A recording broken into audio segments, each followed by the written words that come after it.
তোমাদের সাথে প্রথম কথা হচ্ছে যে আমরা একটা সাময়িক বিজয় অর্জন করেছি, কিন্তু আমাদের সংকট কিন্তু কাটেনি, অন্ধকার কাটেনি। এখন আমরা গত রাতে কিছু ক্যাওটিক সিচুয়েশনের কথা শুনেছি বাংলাদেশে, আপনারা দেখেছেন অনেকে। আমি নিজেও খুব ক্লোজলি ফলো করছিলাম, সারা রাত ঘুমাতে পারিনি, ফজর করে আমি ঘুমিয়েছি। তো এজন্য আমাদেরকে সজাগ থাকতে হবে, সম্মানিত ভাই বোনেরা, সজাগ থাকতে হবে, ঐক্যবদ্ধ থাকতে হবে। মাইলস টু গো, অনেক দূর আমাদেরকে যেতে হবে। আন্দোলন বা বিপ্লবের এটা হচ্ছে আন্দোলন শেষে একটা সফল বিপ্লব বা গণঅভ্যুত্থান শেষে এটা হচ্ছে প্রথম ধাপ, যে স্বৈরাচারের পতন হয়েছে। এখন হচ্ছে আমাদের দেশ গড়বার সময়।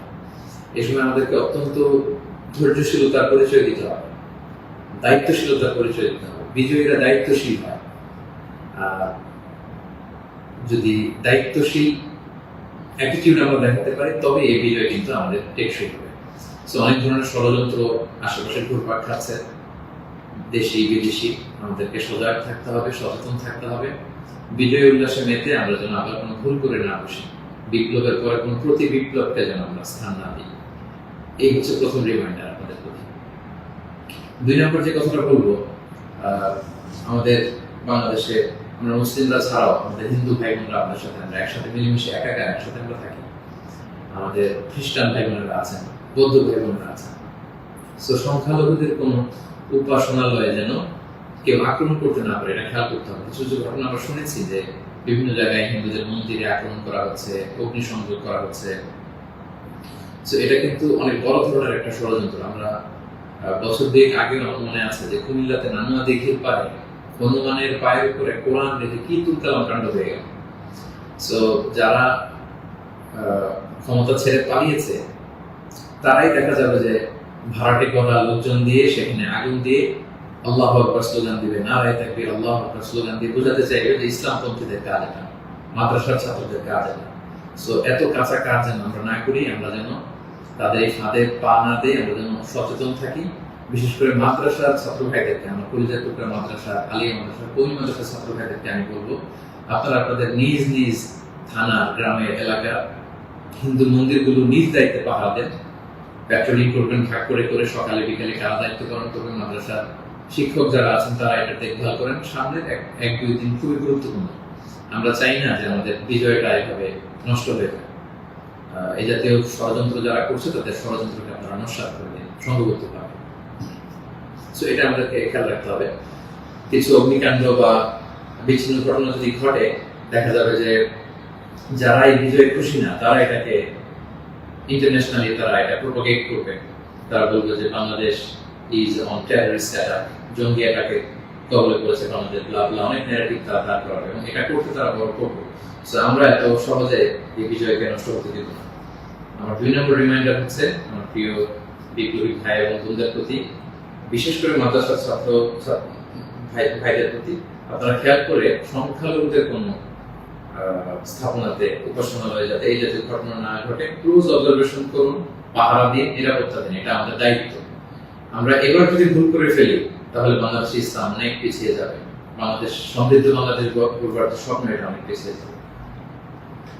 3 নম্বর যে কথাটি আমি শেয়ার করতে চাই সেটা হচ্ছে, আমরা প্রায় বলি যে ইতিহাসের সবচেয়ে বড় শিক্ষা হচ্ছে যে মানুষ ইতিহাস থেকে শিক্ষা নেয়। আমরা যেটা দেখলাম প্রায় 1.5 যুগ ধরে বা 1.5 দশক ধরে যে ক্ষমতাসীন দলটি ছিল, তারা যখন আজকে বিদায় নিল, বিদায় তো না, বেসিকলি তারা বাধ্য হয়ে ক্ষমতা ছেড়ে পলায়ন করেছে। তো তাদের বিদায়টা আসলে কেমন হলো যদি আমরা একটু বিশ্লেষণ করি, অ্যানালাইসিস করি, যে আপনার ক্ষমতার দাপটে বাকি মহিষে এক ঘাটে পানি খেতে, এরকম অবস্থা। এসএসএফ আপনাকে সিকিউরিটি দিত, আপনার সামনে বহর, পেছনে বহর, কত সিকিউরিটি, কত ন্যাশনাল প্রোটোকলের ব্যবস্থা আপনি করেছেন। কিন্তু আজকের বিদায়টা আপনার কেমন হয়েছে? পুরো দেশব্যাপী গণধিক্কার, ঘৃণা, বদদোয়া ছাড়া কিছু আপনি শিখতে পারেন। সো এ থেকে আমাদের রাজনীতিবিদদের, আমাদের সকলের শিক্ষা গ্রহণ করা উচিত। আপনার বিদায় কেউ কাঁদেনি, কেউ কোনো সংবর্ধনা দেয়নি, সহমর্মিতা জানায়নি, বরং আপনার অস্তিত্বই ছিল হুমকির মুখে। আল্লাহ তাআলা বলেন যে আমি হচ্ছি ক্ষমতার মালিক, আমি যাকে চাই, কুলিল্লাহুম্মা মালিকাল মুলক তুতিল মুলকা মান তাশা ওয়া তানজিউল মুলকা মিম্মান তাশা ওয়া তুইজ্জু মান তাশা ওয়া তুযিল্লু মান তাশা বিয়াদিকাল খায়র ইন্নাকা আলা কুল্লি শাইইন কাদির। আল্লাহ তাআলা হচ্ছেন ক্ষমতার মালিক, যাকে চান ক্ষমতার চেয়ারে বসান, যাকে চান সেখান থেকে টেনে হিচড়ে ক্ষমতার চেয়ার থেকে তিনি নামান। তিনি যাকে চান সম্মান দেন, যাকে চান তিনি অপদস্থ করেন, লাঞ্ছিত করেন। তার জলজান্ত প্রমাণ আমরা গতকাল কিন্তু দেখেছি। এবং তিনি হচ্ছেন ফাআলুল লিমা ইউরিদ, তিনি যখন যা চান তাই করতে পারেন। এর জন্য তাকে কারো কাছে জবাবদিহি করতে হয় না, রিপোর্টিং করতে হয় না। তিনি কুন ফায়াকুনের মালিক, তিনি হওয়া হতে দেরি হয় না। তিনি পাহাড়কে দরিয়া করেন, দরিয়াকে পাহাড় করেন, তিনি সম্মানিতকে অপদস্থ করেন, তিনি সমাজের লাঞ্ছিত অপমানিত লোকটাকে সম্মানের চেয়ারে বসিয়ে দিতে পারেন। তিনি হচ্ছেন আল্লাহ সুবহানাহু ওয়া তাআলা। মনে রাখতে হবে তিনি ক্ষমতার মালিক। আমরা যেন এটা ভুলে না যাই, ক্ষমতার চেয়ার পেলে আমরা যেন ভুলে না যাই যে আমি ক্ষণিকের জন্য এসেছি। সামনে যারা ইন্টারিম গভর্নমেন্টের লিড দিবেন, 3 মাস 6 মাস পরে জাতীয় ইলেকশন পরে যখন আমাদের নতুন সরকার আসবে, তারা যখন ক্ষমতার চেয়ারে বসবেন, নিজেকে এই রিমাইন্ড যেন আমরা দিই, আমরা যেদিন বিদায় নিব, যেদিন ক্ষমতায় থাকবো, সেদিন আমি আমাকে কেমন যেতে চাই, সেই হিসাবটুকু করে যোগ বিয়োগ দিয়ে যেন আমরা ক্ষমতায় থাকাকালীন সময় আমাদের অ্যাক্টিভিটিস গুলো পরিচালনা করি। সো এই ইতিহাস থেকে আমরা বারবার শিক্ষা নিতে ভুল করি, হোঁচট খাই, আমরা যেন এটা না করি। আমি আমাদের জাতীয় নেতৃবৃন্দদেরকে বলবো, যারা আসন্ন নির্বাচনে নির্বাচিত হয়ে আসবেন, বাংলাদেশকে নেতৃত্ব দিবেন, নতুন প্রজন্মের বা পুরাতন অভিজ্ঞদের মধ্যে থেকে যারা মিলে সরকার গঠন হবে সামনে ইলেকশন শেষে, আপনারা মেহরবানি করে এই শিক্ষাটুকু আপনারা নিবেন। এবং বাংলাদেশে এটা তো আমরা দেখে এসেছি ছোটবেলা থেকেই, একদল ক্ষমতা ছেড়ে অন্য দলের লোকেরা তাদের উপর কিভাবে আক্রমণ করে যেদিন তারা ক্ষমতা থেকে যায়, আবার তারা ক্ষমতা আসলে তারা তখন ক্ষমতা ছেড়ে অন্য বিরোধী দল তাদের উপর আক্রমণ করে। এই রেশারেশি আক্রমণ আমরা চাই না, আমরা এর অবসান চাই। আমরা ইতিহাস থেকে শিক্ষা নিতে চাই, আমরা একটা সমৃদ্ধির বাংলাদেশ ঐক্যবদ্ধভাবে একসাথে হাতে হাত রেখে কাঁধে কাঁধ মিলিয়ে গড়ে তুলতে চাই। এটা হচ্ছে আমার 3 নম্বর রিমাইন্ডার। 4 নম্বর রিমাইন্ডার হচ্ছে, গতকাল আমরা দেখেছি যে স্বৈরাচারের পতনের ঘোষণার মধ্য দিয়ে পুরো বাংলাদেশ, পুরো লাল সবুজের পতাকা, পুরো 18 কোটি মানুষ আনন্দ উল্লাসে ফেটে পড়েছে।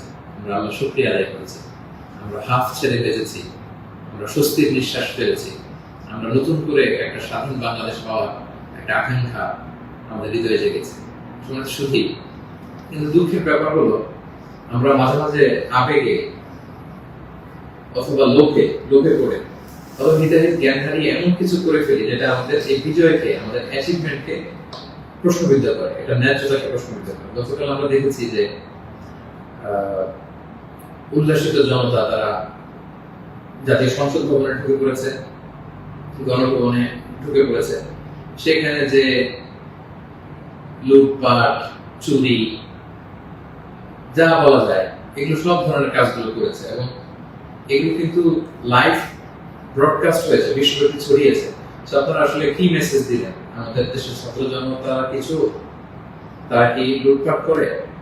যারা ক্ষমতা ছেড়ে পারলো তারা তো এটাকে ইন্টারন্যাশনালি প্রোপাগান্ডা বানাবে যে দেখুন কিরকম লুটপাট, চুরি, আক্রমণ, এগুলোর মধ্যে দিয়ে তারা গণভবনকে দখল করছে। কিন্তু তারা একটা ইস্যু বানাবে। সো এই ব্যাপারটাকে আমি খুবই অপছন্দ করেছি, খুবই। আমি বলবো না যে শিক্ষিত ছাত্র জনতা এমন করেছে, যেহেতু উল্লাসিত জনতা সেখানে ঢুকে পড়েছিল, এখানে ভালো মানুষ ছিল, খারাপ মানুষ ছিল, ছিচকে চোর ছিল, টোকাই ছিল, তারা এগুলো করেছে। কিন্তু আমি দেখে অবাক হয়েছি, মাঝে মাঝে অনেক ভালো ফ্যামিলির ছেলে পেলে অথবা নামাজি দেখে প্র্যাকটিসিং মনে হয়, তারাও এরকম ছবি দিয়েছে। কেউ গণভবনের বালিশ, কেউ চেয়ার, কেউ টেবিল, কেউ পাঙ্গাস মাছ, কেউ ফ্রিজের খাবার, যে যেরকম পেরেছে করিডোর করেছে তার। এটা আমার চোখে এসেছে এবং গণভবনের নেম প্লেট নিয়ে আসছে। তো এই এতটুকু বিবেকবোধ বা চিন্তা শক্তি কি আমাদের নাই যে এটা তো রাষ্ট্রীয় সম্পদ, নিজের সম্পদ না, এটা তো ভাগবটোয়ারা হচ্ছে না। আপনি যে গণভবনের চেয়ার নিয়ে আসলেন, 3 মাস পরে যে আমাদের নিজেদের ভোটে নির্বাচিত আমাদের ট্রু লিডার যিনি হবেন, আমাদের প্রধানমন্ত্রী, তিনি কোথায় বসবেন? তার চেয়ার তো আপনি চুরি করে নিয়ে আসছেন। তিনি থাকবেন কোথায়? তার বালিশ তো আপনি নিয়ে আসছেন। একটা বালিশ নিয়ে এসে, একটা হাঁস নিয়ে এসে, একটা কম্বল নিয়ে এসে আপনি আসলে কতটুকু লাভ করতে পারলেন? কিন্তু গোটা বিশ্বকে আপনি একটা নেগেটিভ মেসেজ দিলেন এবং আমাদের এই বিজয়কে আপনারা প্রশ্নবিদ্ধ করলেন। এটা অনেক বড় ভুল আপনারা করেছেন, সম্মানিত ভাইয়া, যারা এটা আপনারা করেছেন। আমরা পৃথিবীর বিভিন্ন জাতি গোষ্ঠীর মধ্যে থেকে তাদের অনেক ভালো গুণ দেখি, এগুলোকে আমরা নিতে পারি না? মানুষ তো নিজেদেরকে ভালো জিনিস দেখে দেখে সেগুলো অ্যাডপ্ট করে করে মানুষ নিজেকে সুন্দর করে, পলিশ করে। আমরা জাপানিজদেরকে দেখেছি তারা কত ভদ্র পরিচ্ছন্ন। অলিম্পিকে তারা খেলা দেখতে যে স্টেডিয়ামের মধ্যে দর্শকেরা যখন খাবারের প্যাকেট, চিপস, পানির বোতল, টিস্যু ফেলে দিয়েছিল, তারা অন্যান্য দর্শকদের মতো স্টেডিয়াম ছেড়ে চলে যায়। খেলা দেখা শেষে তারা নিজেরা সব ময়লাগুলো গার্বেজগুলো পরিষ্কার করে তারপর ক্লিন করে সেই দর্শক গ্যালারি তারা ছেড়েছে। গোটা বিশ্বে তারা প্রশংসিত হয়েছে। তো এই যে তারা একটা মেসেজ দিল গোটা বিশ্ববাসীকে যে আমরা সিভিলাইজড, আমরা পরিচ্ছন্ন। আমরা আমাদের গতকালের বিজয় উদযাপন করতে যে কি এটা করতে পেরেছি? এই যে আমাদের মধ্যে অধৈর্য, অস্থিরতা, এই যে সাময়িক বেনিফিটেড হওয়ার যে মানসিকতা, এইটা যদি আমরা ঠিক করতে না পারি, এই গণবিপ্লবে, গণ অভ্যুত্থানে, নতুন সরকার কিচ্ছু আসা যাবে না প্রিয় ভাইরা। মানে I'm telling you the truth, I'm telling you the reality, এটা আপনাদের মনে রাখতে হবে। বাস্তবতা হচ্ছে আমরা যেমন, আমাদের নেতারাও যেমন। আমরা গতকাল হরিলুট করেছি, আমাদের নেতারাও হরিলুট করেছে। আমরাও চুরি করেছি, তারাও চুরি করতো। আমরা আসলে সুযোগের অভাবে সব বাস্তবতা যেটা, কথাগুলো এই মুহূর্তে, বিজয়ের মুহূর্তে তিক্ত হলেও আমাকে ইসলামিক পয়েন্ট অফ ভিউ থেকে এই রিমাইন্ডার গুলো আমাকে বলতে হচ্ছে। আমি সরি ফর দ্যাট। তারা পদ্মা সেতুতে দুর্নীতির সুযোগ পেয়েছে, ওই লুট করেছে। তারা দেশের বড় বড় মেগা প্রজেক্টে লুট করেছে, আর আপনি ছোট্ট জিনিস লুট করার সুযোগ পেয়েছেন, ওইটা করেছেন। কোনো পার্থক্য নাই। তারা করেছে বড় বড় হরি লুট, আপনারা করেছেন ছোট ছোট চুরি লুট। এই তো পার্থক্য তো আমাদের এতটুকুই। এই জিনিসটা আমাদেরকে বুঝতে হবে যে এগুলো রাষ্ট্রীয় সম্পদ। সেখান থেকে একটা সুতা কেন আমরা টাচ করবো? আপনারা গণভবন ঘেরাও করেছেন, ভেতরে যে উল্লাস করবো, তাকবীর দিন।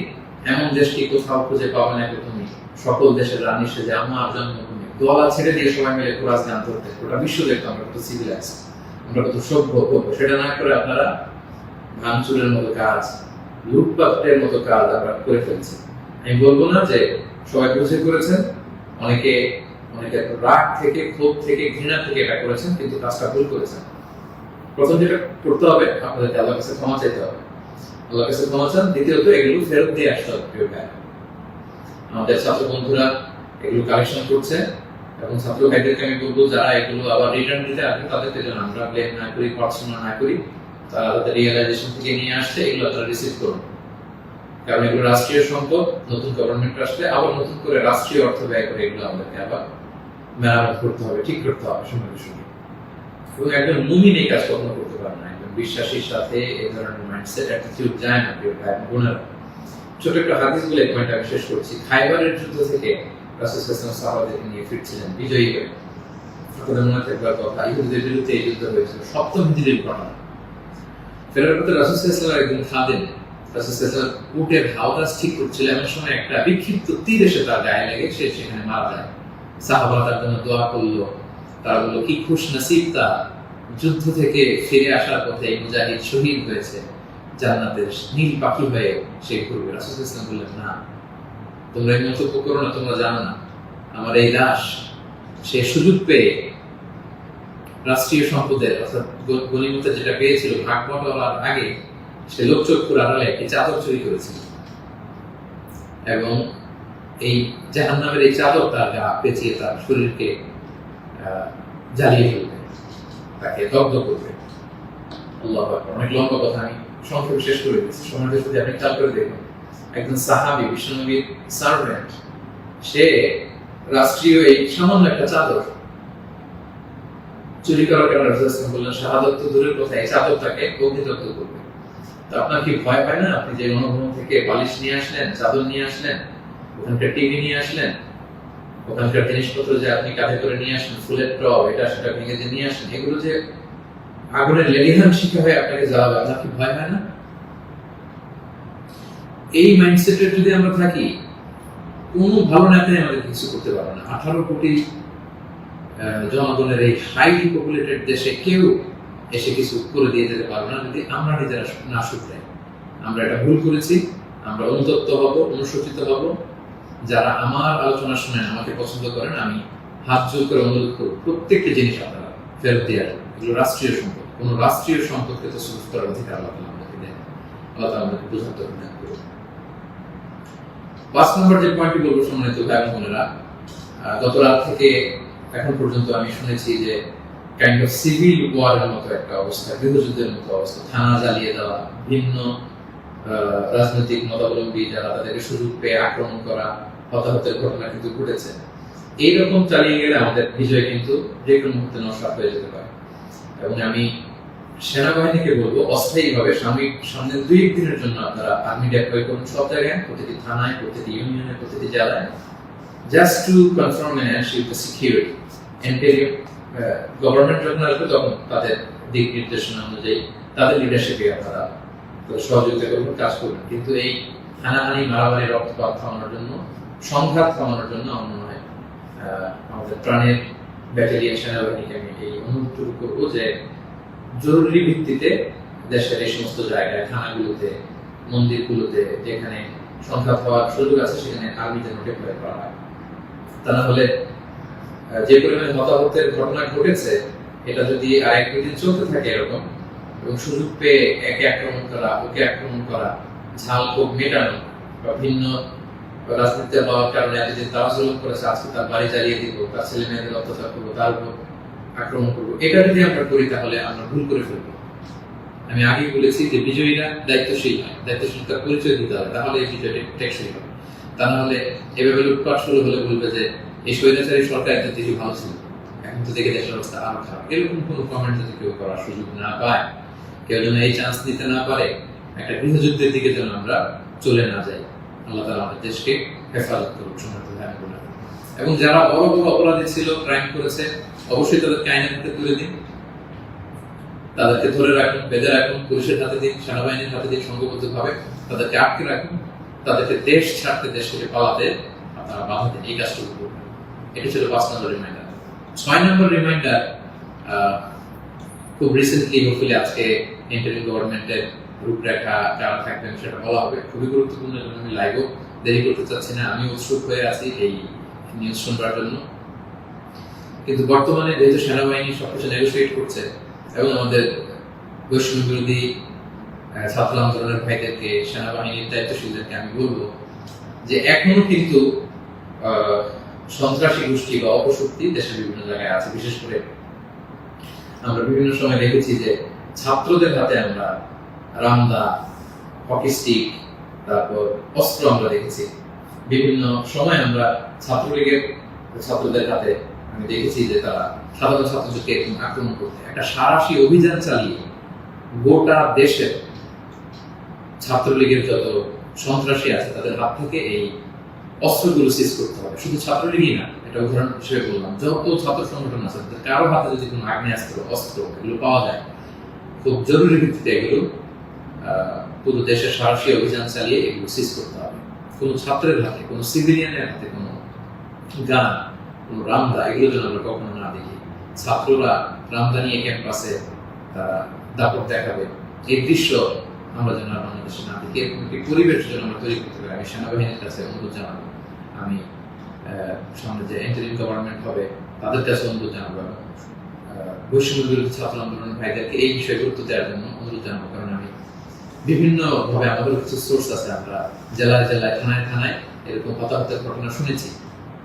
সেগুলো আমাদেরকে নিয়ন্ত্রণ করতে হবে।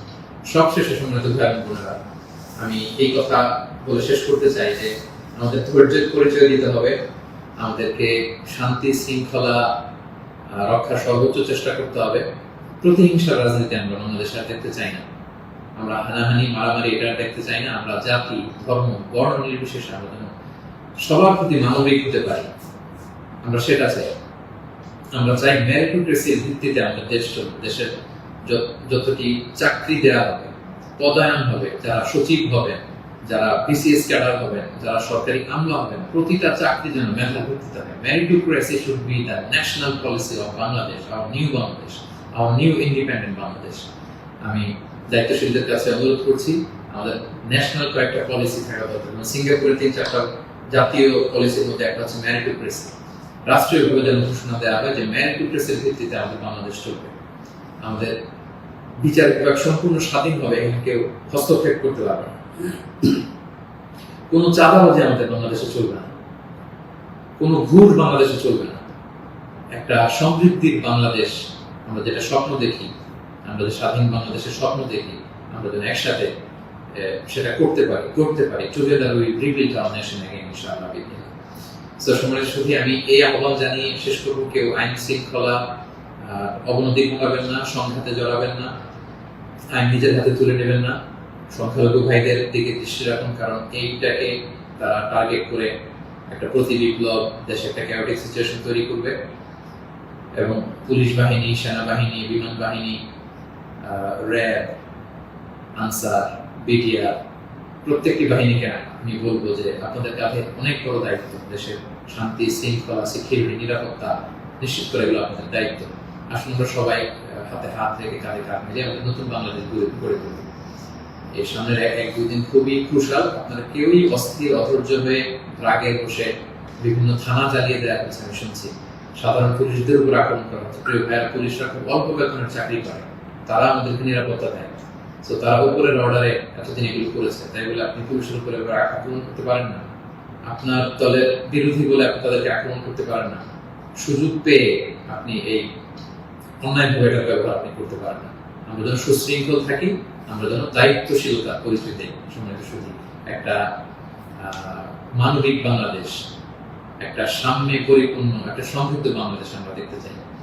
অনেকেই আমাকে ব্যক্তিগতভাবে মেসেজ করেছেন, কল করেছেন, সবাইকে শুকরিয়া জানাই, জানতে চেয়েছেন যে শাইখ আপনি কবে আসবেন। আমি আপনাদেরকে এতটুকু নিশ্চিত করছি যে আমি শীঘ্রই বাংলাদেশে আসছি ইনশাআল্লাহ। স্বাধীন বাংলাদেশে আপনাদের সবার সাথে আবারও পুনরায় সাক্ষাতের আকাঙ্ক্ষা এবং অপেক্ষায় আমি রইলাম। সাম্য, মানবিক মর্যাদা এবং সামাজিক সুবিধা প্রতিষ্ঠিত করে আমরা যেন একটা সমৃদ্ধ বাংলাদেশ সবাই করে তুলতে পারি, সেই প্রত্যাশায়